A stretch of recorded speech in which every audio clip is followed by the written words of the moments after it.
If you feel like your body has betrayed you, like pleasure is something reserved for other people, something you have to earn, or something you're always getting wrong, this little corner of podcast land is for you.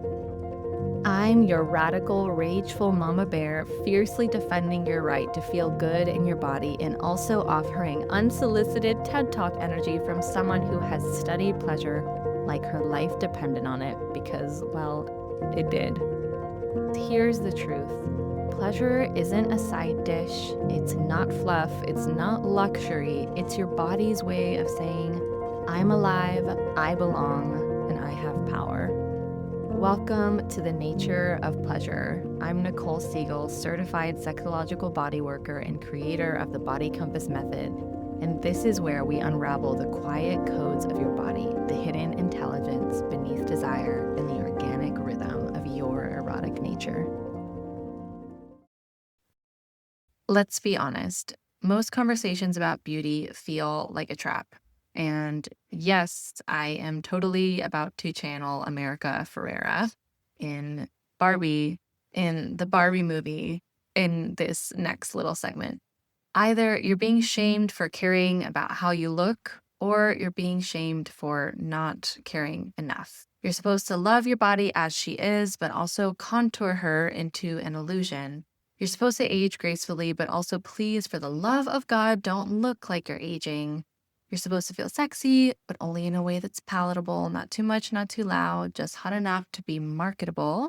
And through it all, you're supposed to act like none of this affects you. Well, I'm calling bullshit because I've worked with women who run empires, lead communities, raise children, start movements, and still feel quietly haunted by their thighs, by their wrinkles, by that deep gnawing question, am I allowed to feel good in this body?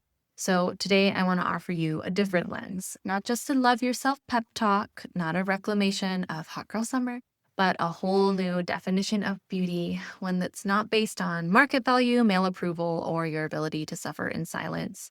This is a pro-woman, pro-sex, pro-definition, pro-pleasure definition of beauty. It doesn't ask you to shrink. It doesn't ask you to suffer. It asks you to live fully, sensually, defiantly. Because beauty, as it's currently defined, has become a tool of social control. As we'll define it today, but beauty, as we'll define it today, is a birthright, a portal, a practice. I want to share this little freebie with you. If your body feels like a stranger or a task to manage instead of a place to live, this is where you start. The 3 best at-home sexological bodywork practices for more embodied sex is my free video series for coming the hell back to your body. They are slow, they are intimate, they're designed to wake you up without rushing you because your pleasure isn't gone. It's just been waiting for the right kind of attention. It's free, it's yours, go get it.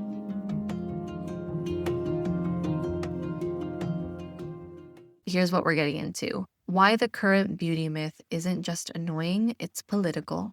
How pleasure is the missing ingredient in most body image conversations. What happens when women stop competing and start delighting in each other, and the many pillars of a beauty paradigm that makes space for all of you. Your cycles, your curves, your power, your rage, your eroticism, your art, your changing, your aging, your aliveness. By the end of this episode, I hope you'll start to feel what it's like to live in a body that isn't an image to perfect, but a world to explore. So get cozy, grab your tea, take off your bra if you haven't already. Let's burn down the beauty. So let's begin. I am going to be talking about the 9 pillars of a pro-woman, pro-sex, pro-pleasure definition of beauty. And the very first one I want to talk about is that beauty is non-hierarchical. There's no ladder to climb. There's no ideal, no ranking, no caste system. The current beauty myth turns women into adversaries. It divides us, pits us against each other, and says only one of you can win. But a pro-woman definition of beauty says that we all rise. There's abundance in this definition of beauty, and we are not still art to be judged. We are living art to be felt. We're not in or out of beauty, we are beauty. We are beauty in all of our shapes and shades and scars and seasons.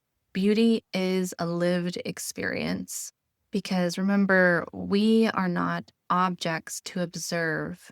We are verbs to be felt. The second pillar that I want to talk about in this new definition of beauty is that beauty is subjective and self defined. So, what turns you on to life is yours, your style, your scent, your expression. These are sovereign choices. It's not one universal standard. It's thousands of personal dialects. It's not found in a rule book, it's found in a feeling. And that means you don't have to wait to be chosen. Because remember, what we're all really longing for when it comes to beauty is to feel beautiful, not to look a certain way. It's to have the actual sensations of beauty. The third pillar is that beauty is pleasure based. And this is probably the most revolutionary idea of all is that if it hurts, it isn't beautiful. Beauty is not pain. Sincerely, fuck that. It's not about ignoring your hunger, it's not about shame. That's not beauty, that's bondage. If beauty is an experience, then pleasure is your body's way of showing its beauty. Pleasure is your compass, your guide, your medicine. And when we reclaim beauty as pleasure based, we stop sacrificing our experience for an image. We don't avoid going to that pool party because we're having a fat day. We delight in the water as it kisses our skin when we jump in head first.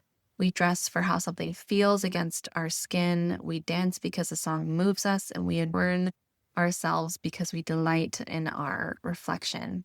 And so beauty becomes a sensual art and not a social performance. Fourth pillar is that beauty honors the fluidity of the female form.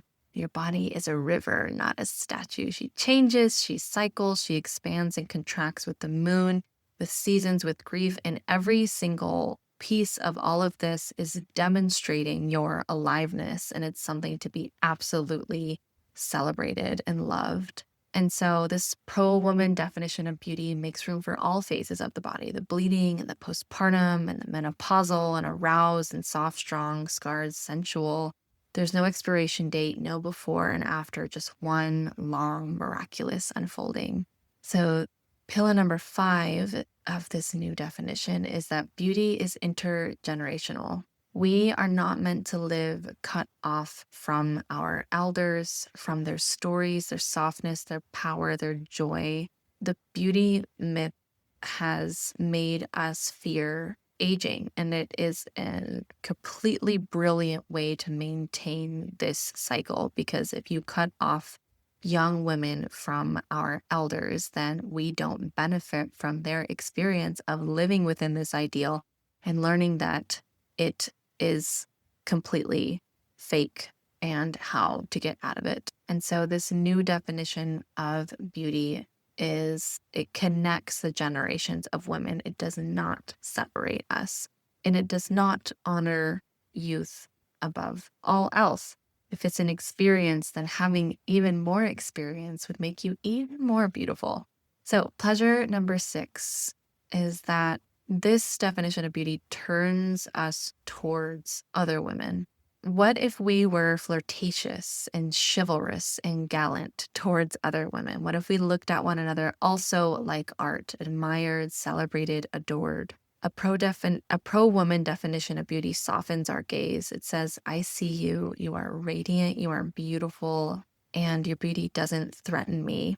It nourishes me, and it maybe even gives me pleasure. Pillar number 7, and the last pillar of today, is that beauty is rooted in the body's needs. So because beauty is a living, breathing relationship with your body, it's about honoring your body in what it's asking for: rest, nourishment, adornment, boundaries, softness, celebration. It's about letting your body have what she needs without punishment, without waiting for permission, without performance. Because this new definition is based on abundance. We are not working off of scarcity anymore. And so there is no self-denial that happens in this definition of beauty. No self-negation, none of that. We are not ignoring our body's cues. We are not eating because we are trying to live up to an ideal. This definition of beauty is intimately and deeply rooted in your body's needs. And so to have an even richer art piece, we honor our needs more and more. And that, my dears, is what beauty can be when it's rooted in truth, in pleasure, in power, when it's not handed to us like a prize for good behavior, but reclaimed as a birthright, a delicious, shape-shifting language spoken through fabric, scent, gaze, and gut. So we just walked through the pillars of a pro-woman, pro-body, pro-pleasure definition of beauty, a definition that doesn't ask you to shrink, perform, or disappear, but invites you to feel, to play, to adorn, to expand. And maybe you're not ready to throw away every beauty rule you've ever learned, and that's okay. The only thing I'm asking you to do right now is this. Notice where this version of beauty already lives within you. Notice where your body feels beautiful without trying. Notice when you delight in the sparkle of another woman's lipstick, the lusciousness of her thighs, and the scent of her skin. Notice that pleasure in your body. That's the real thing. That's what we're coming home to. So take a deep breath, wiggle your hips, let the pleasure settle in. You don't have to be fully healed to start living in a more beautiful world. You just have to be willing to see it. And from where I'm sitting, it looks so good on you.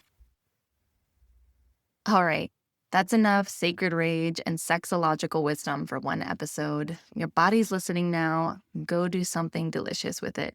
Check the show notes for whatever magic I've mentioned. And if you want to take this deeper, I've got resources for you. The show notes are stacked, free practices, juicy courses, all the good stuff. Now go drink some water, touch your body like it's a miracle, and I'll see you in the next one.